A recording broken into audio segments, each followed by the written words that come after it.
Assalamualaikum warahmatullahi wabarakatuh. Izin memperkenalkan diri, nama saya Rahel Natalia Marpaung dengan NIM 111124028 nomor absen 18 kelas 3A. Hari ini saya akan memaparkan hasil resume yang sudah saya buat dalam mata kuliah Hukum Internasional pada pertemuan yang kedua yang sudah disampaikan oleh Ibu Hera. Materi yang disampaikan adalah materi bab 1 dengan judul Hakikat Hukum Internasional. Nah, pada pertemuan kedua ini kita membahas dua subbab. Subbab yang pertama itu adalah istilah dan pengertian hukum internasional, dan subbab yang kedua adalah sifat dan perwujudan hukum internasional. Nah, hukum internasional saat ini sudah sangat berkembang pesat, sehingga subjek-subjek dari hukum internasional sendiri itu bukan hanya negara, tapi bisa subjek non-negara. Contohnya adalah seperti berbagai organisasi internasional, kemudian individu, perusahaan transnasional, Vatikan, beligeransi, itu adalah contoh-contoh dari subjek non-negara. Selanjutnya kita masuk kepada pengertian hukum internasional itu sendiri. Menurut Mokhtar Kusuma Atmaja, hukum internasional adalah keseluruhan kaidah-kaidah dan asas-asas hukum yang mengatur hubungan atau persoalan yang melintas batas negara-negara yang bukan bersifat perdata. Jadi menurut Mokhtar Kusuma Atmaja, hukum internasional itu adalah hukum publik. Nah, dari pengertian yang diberikan itu terlihat bahwa hubungan internasional tidaklah sebatas hubungan yang dilakukan oleh antar negara saja, tetapi dapat dilakukan juga oleh negara dengan subjek non-negara atau subjek non-negara satu sama lain. Kalau tadi hukum internasional publik itu sering disebut sebagai Public International Law. Nah, banyak pakar hukum yang memberikan sebutan lain untuk hukum perdata, yaitu hukum perdata internasional atau Private International Law. Nah, hukum perdata internasional menurut Mokhtar Kusuma Atmaja adalah keseluruhan kaidah-kaidah dan asas-asas hukum yang mengatur hubungan perdata yang melintas batas negara. Nah, kata internasional pada hukum internasional publik itu merujuk pada sumber hukumnya, di mana sumber hukum tersebut berlaku sama untuk semua negara.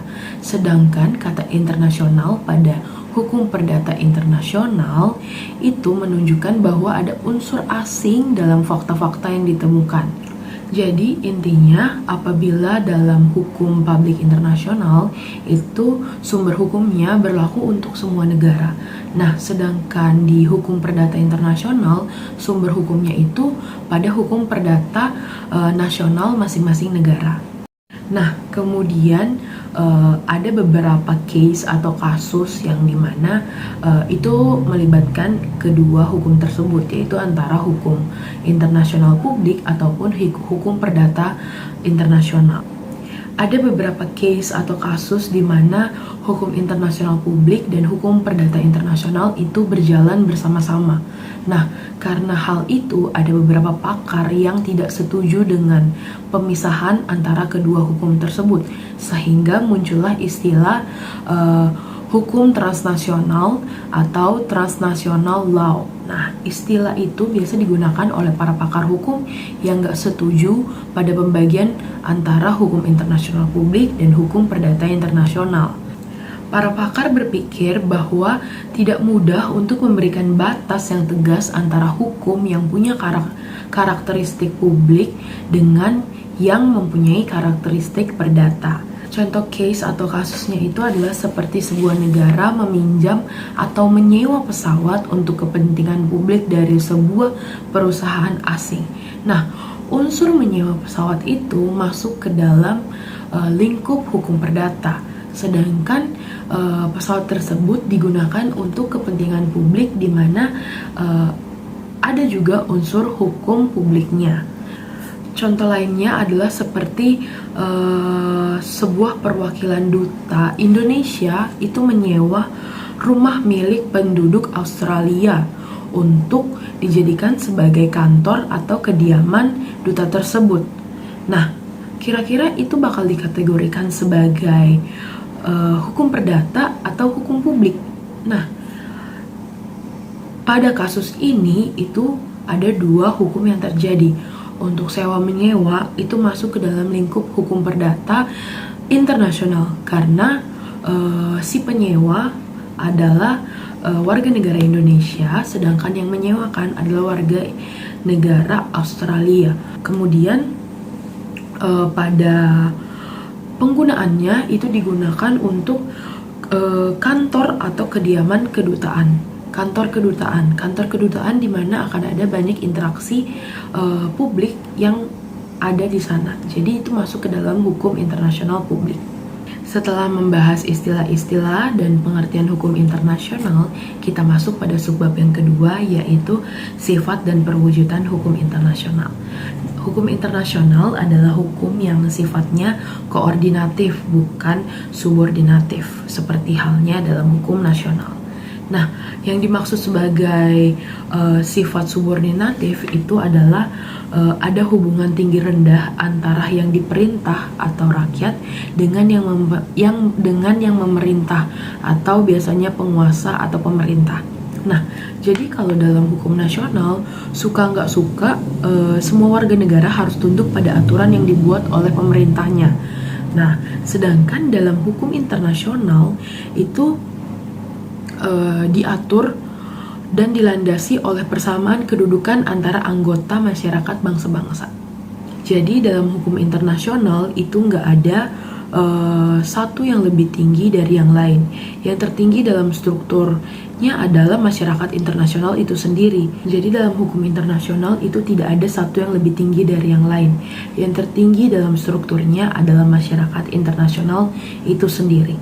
Kemudian dalam hukum internasional itu nggak ada badan supranasional ataupun pemerintah dunia yang memiliki kewenangan membuat sekaligus melaksanakan berlakunya sebuah aturan internasional. Tapi yang menjadi banyak pertanyaan orang-orang itu adalah PBB bukannya badan supranasional. PBB adalah organisasi terbesar dengan anggota hampir 200 negara. PBB juga dilengkapi dengan berbagai organ yang mengurusi berbagai masalah politik, ekonomi, keamanan, hukum, dan lain-lainnya. PBB juga dipimpin oleh seorang sekretaris jenderal. Nah, kemudian PBB juga memiliki mahkamah internasional. Tapi walaupun PBB memiliki itu semua, PBB itu bukan badan supranasional. Kewenangannya PBB itu sangat terbatas, dibatasi oleh prinsip dan tujuan PBB itu sendiri. Jadi PBB itu bukan badan supranasional karena PBB memiliki tujuan dan prinsip yang membatasi kewenangannya sendiri. Nah, PBB itu nggak memiliki kewenangan untuk membuat semua aturan internasional. PBB juga nggak bisa memaksa suatu negara untuk meratifikasi atau menandatangani sebuah konvensi atau perjanjian internasional. Dengan demikian, PBB itu tidak bisa disebut sebagai badan supranasional. Kemudian, PBB juga nggak memiliki hak untuk ikut campur dalam masalah internal suatu negara, walaupun negara tersebut adalah anggota PBB. Baik, sekian hasil resum dari materi pertemuan kedua hukum internasional yang bisa saya paparkan. Mohon maaf apabila ada salah kata. Terima kasih. Wassalamualaikum warahmatullahi wabarakatuh.